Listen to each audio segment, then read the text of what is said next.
અહીંયા મેં પહેલાં વોલ પુટ્ટી લઈ લીધી છે. વોલ પુટ્ટીની અંદર જેમ જરૂરત પડે એમ જ પાણી એડ કરવાનું છે. વધારે પાણી પહેલાં એડ નથી કરી દેવાનું. અને થોડો ફેવિકોલ એમાં નાખી અને એક સરસ મજાનું જેમ લોટની કણક બાંધીએ એમ બાંધી લેવાનું છે. તો આ રીતે મેં બાંધી લીધું છે. અને આટલામાં મેં 1.5 ચમચી જેટલો ફેવિકોલ નાખ્યો છે અને થોડોક આ રીતનો ટેલ્કમ પાવડર નાખી દીધો છે. એટલે ફાઇન જે છે આપણો લોટ બંધાઈ જાય. પછી આ શું થાય કે વોલપટ્ટી સુકાઈ જાય તો આ તમારે કોઈ પણ કામ કરતા હોય કે પછી કરવાનું બાકી હોય ને ત્યાં સુધી તમારે એને ભીના કપડાથી ઢાંકી દેવાનું છે. અને આ રીતની નોનસ્ટિક તવી હોય છે જેનું નોનસ્ટિક નીકળી ગયું હોય છે તો એને નોનસ્ટિક કાઢીને પણ ઉપયોગ નથી કરાતો અને આ રીતે પણ ઉપયોગ કરાતો નથી. તે હેલ્થ માટે ખૂબ જ ખરાબ છે.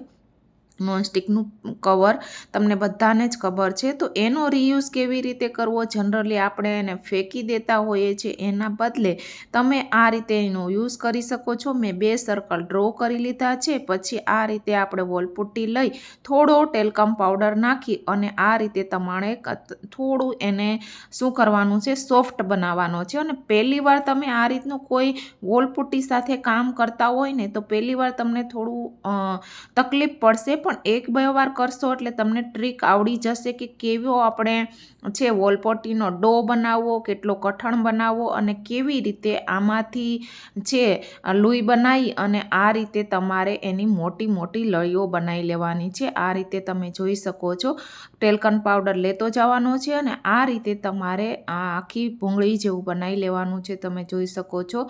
અને આમાં થોડું પેશન્સવાળું કામ છે એટલે થોડોક ટાઈમ હોય ને ત્યારે જ તમે કરજો.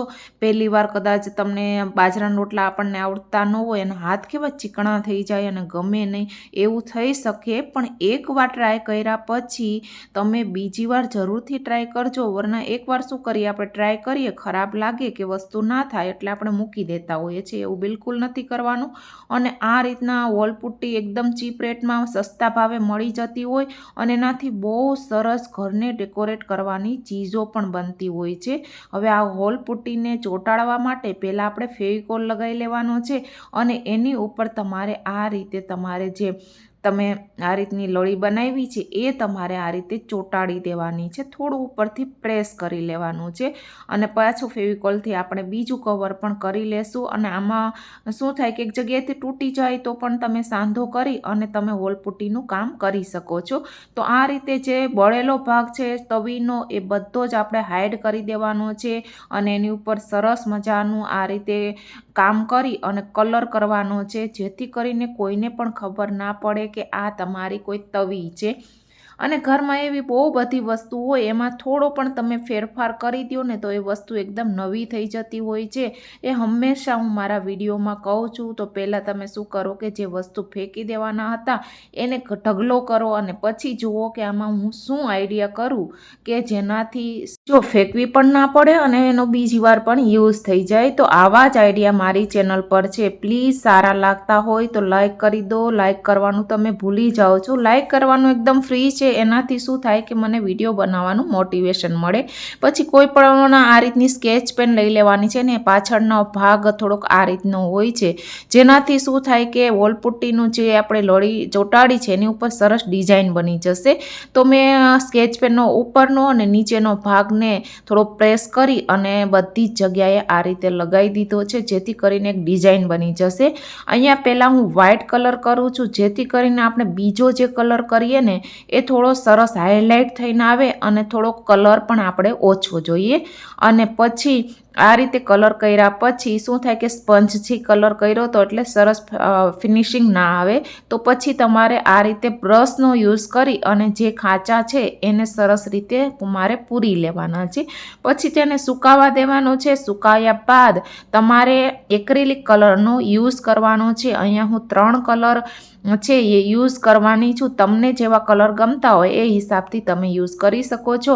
અહીંયા મેં બ્રશનો યુઝ કર્યો છે અને આ રીતે કલરિંગ કરવું મને બહુ જ પસંદ છે. તો તમે જોઈ શકો છો કોઈ પણ વસ્તુ, અમુક વસ્તુ શું હોય કે પેશન્સવાળી હોય ને તે આપણા માઇન્ડને પણ એકદમ શાંત કરી દેતી હોય છે. તો ધીરે ધીરે આ કામ કરતાં કરતાં અને ગીતો સાંભળતા સાંભળતા કરો કામ, તો કામને છે ને બોરિંગ ના લાગે. બસ આ રીતે તમારે જે પણ કલર કરવા હોય એ રીતે કલર કરી દેવાના છે. અને કોઈને પણ આ ખાસ તौर પર જ્યારે બની ગયું ને ત્યારે મને એમ થયું કે હું આનો વિડીયો એકદમ ઉતાર્યા જ કરું અને તમારી સાથે શેર કરું. તો થોડો વિડીયો લાંબો થઈ ગયો છે. આ જ કામ બહુ ઉપયોગી છે. તમે આ કામ ગમે ત્યાં કરી શકો છો. કોઈ તમારી આગળ લાકડાનો કટકો હોય તેમાં પણ તમે આ મોસાઈક આર્ટ કરી શકો છો. પછી તમારી પાસે કોઈ ટ્રે હોય પડી હોય ખરાબ થઈ ગઈ એના ઉપર પણ આ કરી શકો. કોઈ કાર્ડબોર્ડનું બોક્સ હોય તેની ઉપર પણ આ કરો તો એકદમ છે લુક ચેન્જ થઈ જતો હોય છે. મોસાઈક આર્ટ આને કહેવાય ને બધી જગ્યાએ બહુ જ સરસ લાગે. એના ઉપરથી તમે આ મિરરનો યુઝ કરો છો એનાથી એનો દેખાવ છે એ ઓર વધી જતો હોય છે. અને આવા તમે મિરર તમે રિયલમાં પણ યુઝ કરી શકો છો અને આર્ટિફિશિયલ જે પ્લાસ્ટિકના મિરર આવે છે એ પણ તમે યુઝ કરી શકો છો. તો મારે થોડા ઘટ્યા હતા તો મેં આ રીતે પણ પ્લાસ્ટિકના મિરર છે એ ગ્રીન કલર જે આપણે સાઈડમાં કર્યો છે ત્યાં અને બ્લુ કલરમાં મેં ચોંટાડી દીધા હતા. તો ઇફેક્ટ તો સેમ જ આવે છે પણ શું થાય કે ત્યાં તો શું આપણે ઇન્ડિયામાં તો આ જે રિયલ મિરર છે એ પણ તમને મળી રહે.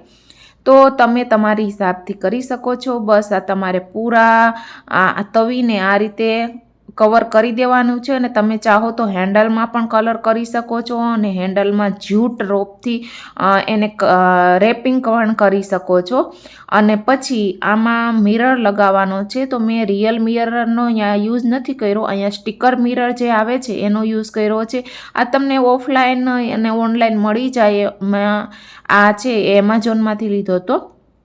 પછી આ રીતે તમારે લગાવી દેવાનો. પછી ઉપરનું સ્ટીકર કાઢી લેવાનું છે એટલે એકદમ મિરર જેવો લુક આવી જશે. કોઈ પણ નહીં કહે કે આ મિરર સ્ટીકર છે.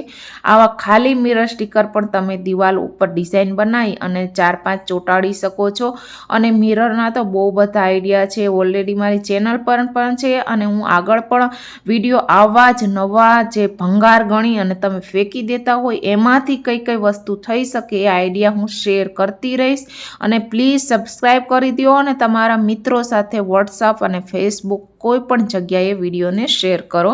તો આ છે ફાઇનલ લુક. અને આઈ હોપ કે તમને આ વિડીયો ગમ્યો હશે. ગમ્યો હોય તો પ્લીઝ લાઈક કરી દેજો. મળીએ નવા વિડીયો સાથે. ત્યાં સુધી જય શ્રી કૃષ્ણ.